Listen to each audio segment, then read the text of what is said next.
Hello, fellow true crimers. It is Crime with Ashley here, and I'm Ashley. I am here with my first video. It is going to be about the Las Cruces Bowling Alley Massacre. It is a very close case to my heart for some reason. It's in New Mexico. I'm actually not from New Mexico. I don't live anywhere near New Mexico, but I am just fascinated by the case. I This is going to be my very first video. So I do want to say, starting out, warning wise, I'm very new to this. I won't have as many details as maybe some other videos that have covered this, but I'm going to try to tell the story as best as I can. And we're going to go from there, and we're just kind of going to learn about everything together. I don't mean any disrespect to anybody that I talk about at all. I don't mean any disrespect by doing this video maybe a little bit rookie kind of. That's my cat Midnight.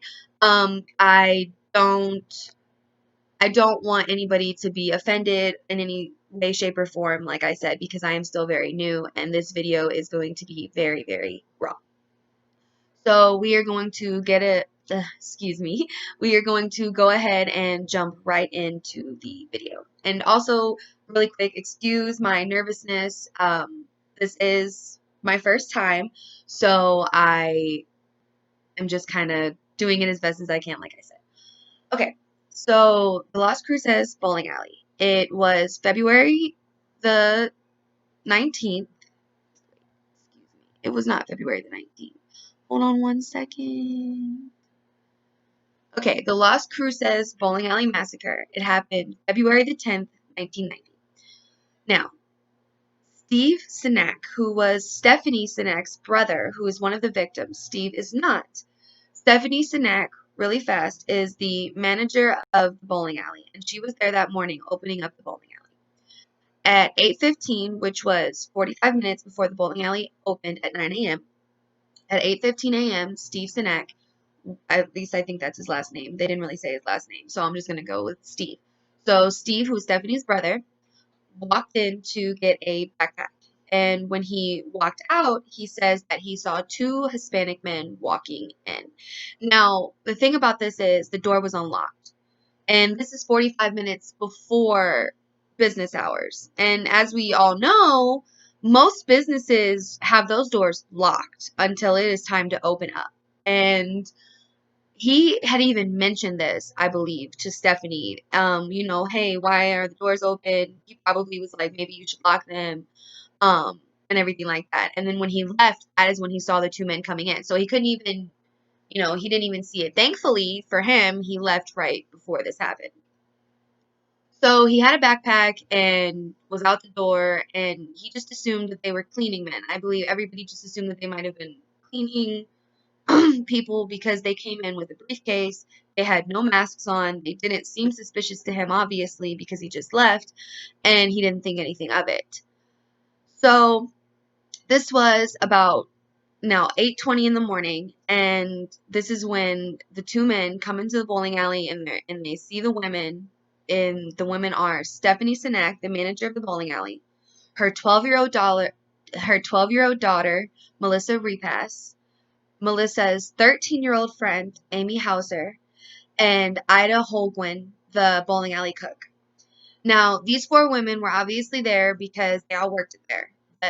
The two girls, Amy and Melissa, even though they were only 12 and 13, they supervised the bowling alley daycare. Yeah, the bowling alley had a daycare. When I heard that fact, I was like, wow, I don't know. If you guys have bowling alleys that have daycare in your area, then let me know, because the bowling alleys in my area do not have a daycare. And I think that's kind of dope that it had a daycare. Anyway, just thought I'd say that. So the two girls ran the daycare, and Stephanie managed it, and Ida was the cook. So the two men found the women and had them go into the office and lay down on the ground. And they told the women that if they just laid there, they would be fine because they were looking for something. Now, that's a lie, obviously, because they shot them, and also because they went in there with their faces uncovered. You're telling me that you're going to commit a robbery and you're going to go in there with your face uncovered? Really? No. So, They go in there with their faces uncovered and tell the women to lie down on the ground. They'll be fine if they cooperate and they just be quiet while they look for whatever it is they're looking for. Now, they apparently ruffle around for a few minutes, from 8:20 to about 8:28, 8, something around there, because the 911 call that actually came in from this was at 8:29. So they ruffled around for a few minutes and then they ended up, I guess, not finding what they were looking for. And then while they were ruffling, however, three more victims walked in. It wasn't just the four women. Stephen Turan, his 6-year-old daughter, Paula Paula Holguin, who is in no relation to Ida Holguin, by the way. Paula Holguin and 2-year-old Valerie Turan all came in because Stephen was the bowling alley mechanic. He had only brought his daughters in because he couldn't find any babysitters because his wife, because they were a young couple, his wife had class that day, and also the bowling alley offered daycare. So it made perfect sense to bring his two daughters with him while he worked. And I'm sure it's something that he did before. So he comes in and, he walks in on this, and the two men obviously force him and his two children to lie down while they do what they're doing. And then after just a couple of minutes of rummaging around the office, they shoot 25 times at these people, execution style, because every one of them, I believe, was shot in the head. Now, that wasn't even the only thing that they did. After they shot 25 times, excuse me, each person getting shot multiple times, they set fire to the office. They put papers and everything on the desk, and then they set fire to it, and they just left. Now, of course, they did that because they shot 25 times into all these people. They didn't think that anybody was going to survive. They didn't think any of that because they were professional, in my opinion. I mean, how are you going to go with a briefcase, have your face uncovered, only be in there for less than 10 minutes and shoot 7 people 25 times and only steal $4,000 to $5,000? That's why I said robbery, because you guys, they literally were looking for something that had nothing to do with money because they left money in the safe. They had Stephanie open the safe, to cooperate because she thought if she did, everybody would live. They opened up the safe and they only took $4,000 to $5,000 and left money in there. Obviously, that is not, their main motive is the money. So nobody even knows why these people were shot and why some of them were killed, which is just horrible. But so how we all know this is because Melissa Repass, the 12-year-old daughter of Stephanie, was still conscious, and she managed to call 911 at 8:29 a.m. This little girl was not only shot in the head, but she says later on in the 911 call that I will link below so that you can listen to it. I will be linking everything, by the way, that I researched and sourced. I'm going to source everything below. I'm not going to insert it into here because, like I said, I'm still very new. I'm not really exactly sure how to insert things. And plus, it's kind of a long clip. It's 4 minutes, and I don't want this to be a super long video. So anyway, later on in the 911 call, she does say not only is she shot in the head, but she's shot in the feet. So she can't really move. But at the beginning of the 911 call, she does tell the 911 operator, to help them, that there has been shots fired, that people are hurt. Now, it seems all around the board that at first nobody kind of knows what's going on other than the fact that people are hurt. And then a little bit later on, she says there's smoke, and he says that the building may be on fire, and she very clearly is like, no, it is on fire. It is on fire. They're going to burn us up. So the building is on fire. There are people that have been shot. They don't know if anybody's deceased because she says that everybody seems to be unconscious but her. So they go, excuse me, the truck's going by. Anyway, and all the loud noises. But anyway, she says that 7 people have been hurt because the 911 operator asks her how many people have been hurt, and she counts out 7 people. And, that's all that they are aware of. So they get in there, and you can hear at the end of the 911 call that the police are actually, trying to hurry up and get them out, and she can't move. She's been hurt. So they have to drag the bodies out. They don't know who's alive. They don't know who's just unconscious. They don't know any of this. They're just trying to get people out of the room that's on fire. They're trying to get them out. So the reason that's significant is because, I mean, it was 1990, and I'm sure now in 2020 that's not how it would have happened, because by dragging the bodies out and by using a fire extinguisher to put out the fire, they ruined crucial evidence that could have helped solve the case. Now, it's not their fault at all, because they were just trying to save the victims. And because they did that, Stephanie Sinek, Melissa Repass, and Ida Holguin survived. Sadly, Stephen, Valerie, Paula, and Amy did not. Valerie and Paula and Stephen were, I don't know, they just seem to be the saddest to me, because Stephen had actually put in his 2-week notice very recently, from what I understand. And yeah, I don't know, he just put in his 2-week notice, and his 2 daughters.